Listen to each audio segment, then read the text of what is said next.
symptom.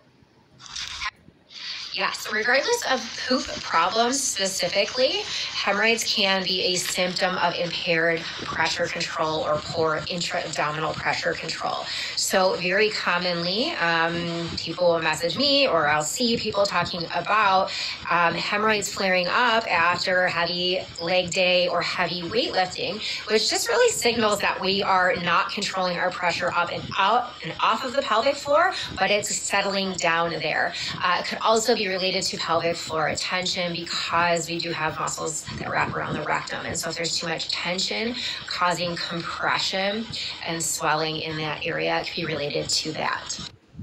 Hopefully you know the degree that you tore to from 1 to 4, more superficial to deeper structure. So those absolutely play a role in solving the overall equation for your pelvic health, which is just another reason why I'm always saying we can't just talk about strength. And if your doctor says just do your Kegels, you're really missing a key part of healing, which is addressing scar tissue. Or especially depending on what structures, if you had a really deep tear, that's going to tell us why some issues are cropping up, especially with bowel movements, if you've got issues with tears and sphincters and those sorts of things. But people with deeper tears are going to be more prone to experience pelvic organ prolapse. And I want you to think about like the scar tissue tethering, and it restricts the downstream effect of other tissues that surround it. So scar tissue can almost drag down and create those issues of prolapse too. And it's always assumed to be a weakness, but that's not necessarily the case. So focusing on scar tissue is important. No, you're not going to want to use a lubricant for this issue. You're going to want to use a vaginal moisturizer.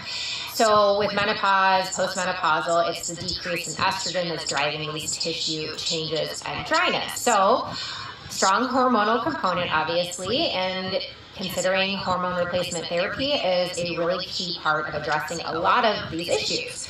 If you're someone who's not a candidate for that, or that's something you choose not to do, or you're still struggling, would be looking into a vaginal moisturizer. So one that is really good for this specific instance is Bonafide, their Reverie product, which has hyaluronic acid, which has been shown in tests compared against vaginal estradiol to perform very well for this specific issue of vaginal dryness because of hyaluronic acid that's in it that pulls water into those tissues and keeps it there.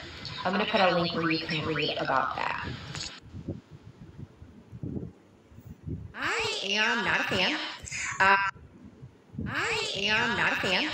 I think those sorts of passive modalities really fail to get to the root cause of why people have pelvic floor issues, and they're usually very expensive. So things to consider for pelvic floor issues are how your diaphragm works with your pelvic floor, which comes down to, is there an issue with alignment of the rib cage over the pelvis with pelvic positioning, and decreased strength of muscles of the hips and the inner thighs. Urinary issues are strongly related to weak hips and weak hip rotators. So those sorts of things really fail to look at any of those sorts of things that really get to root cause. And if you're somebody who struggles with pelvic floor tension, but maybe you're just assuming it's because it's weak, or your doctor assumes that it's weak, then you could be making those issues completely worse by just focusing on strength. Here's 5 reasons I don't like Kegel training devices for your pelvic floor. 1, training Kegels alone without reference to the rib cage and the diaphragm, 100%. If there is no infection found and you're continuing to have symptoms consistent with the UTI, I would definitely investigate the role of your pelvic floor, whether that's too much tension, or even if you do have UTIs and they're frequent, I would also draw your attention to your pelvic floor, even if there is infection present. If you are not completely emptying, because maybe you have pelvic floor tension and you're getting residual urine that is stuck, kinked in the urethra, that can lead to that bacterial growth as well. So if you have frequent UTIs or feelings like you're having an infection with no actual bacteria present, for sure consider your pelvic floor. I am unfamiliar with those brands. I've never tried them. I do have a friend who bought something like that from Amazon. I remember her saying it worked. She'd use it on her legs, but felt like it took a long time and that like she'd do it a lot. Like it's not like the regular laser ones or it just like stops it and you don't have to keep doing it. Or maybe those ones you do, it just takes longer. I'm not really clear on it.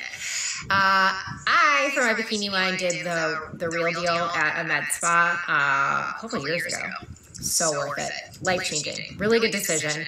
And lots of places around here have like an open house or like once a year have like really good sales where it was like half off. So totally worth the money on that one. Highly recommended. Yeah, the pelvic floor foundations one that goes from beginner up to intermediate and kind of just starts at ground zero, focuses on tons of breathing, and then there's just, I just talk about the breathing all the time. Because that's the foundation of working with our pelvic floor and healing our pelvic floor. And so if you want exercises to be successful, you have to understand what that foundation is and then bring it into your fitness. So in the Pelvic Floor Foundations program, we start at ground zero and we just learn first how to find our diaphragm. If you have rib cage restrictions, you need to be able to breathe 360. So we don't even start talking about connecting to your pelvic floor until we do a lot of mobility of the thoracic spine and breathing. And once you can identify that, then we connect it to pelvic floor lengthening and then pelvic floor contraction.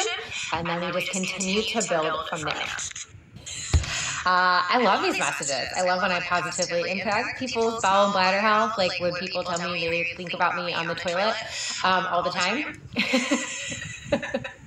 If you don't know what this is referring to without the Mississippi, it's if you are working on bladder health and bladder issues, and then retraining that stuff, and maybe you go just in case too much or you have a lot of urge incontinence, you work towards normalizing and increasing how much you can hold. And so to do that, you need to know what your current voids are and what a full void is.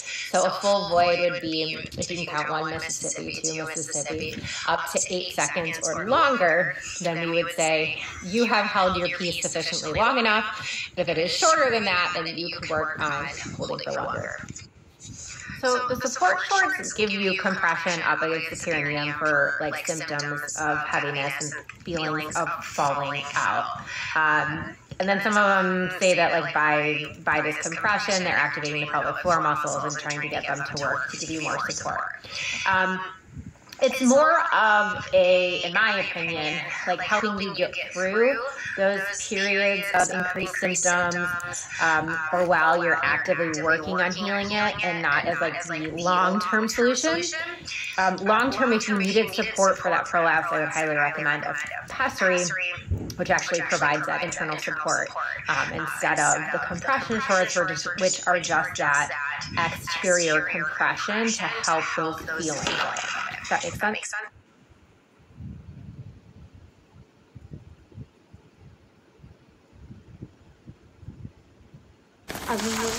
Why Kegels aren't working? Part 1.